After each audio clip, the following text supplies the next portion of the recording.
Where do you store a pop-up camper? Pop-up campers are a great way to enjoy the outdoors without having to rough it. But where do you store a pop-up camper when you're not using it? Here are a few options for storing your pop-up camper. When storing a pop-up camper, it is important to keep the exterior clean. Water and other items can leak from the canvas of the camper, causing it to malfunction. To prevent leaks, make sure the canvas is completely dry. You can also use antifreeze to flush the pipes. You should also keep the refrigerator door open so that mildew doesn't form. You can then store your pop-up camper inside your home or at a campground. While there are many places to store a pop-up camper, the best place to store it is on your property. Make sure to take note of any restrictions regarding HOA or property owners in your neighborhood. Some places don't allow campers to park in their driveways, so check the restrictions and make sure your camper will be safe before you store it. If you are worried about the safety of your pop-up camper, consider parking it in a garage. Can I store pop-up camper in garage?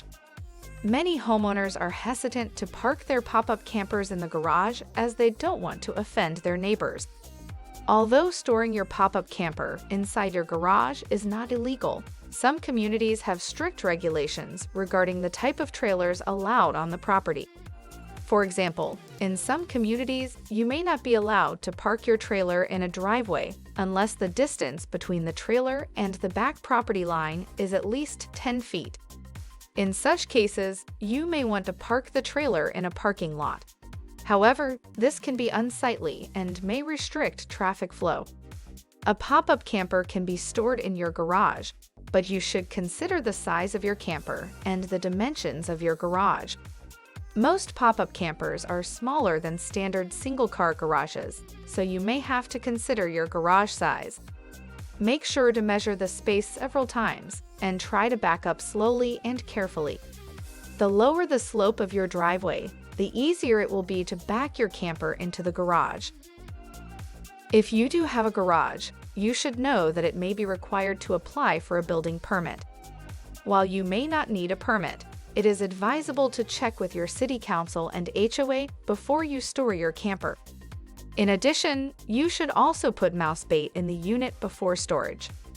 A good deep cycle 12-volt battery can last at least 2 to 3 days in a pop-up. You can also plug in your car's alternator to keep the battery charged.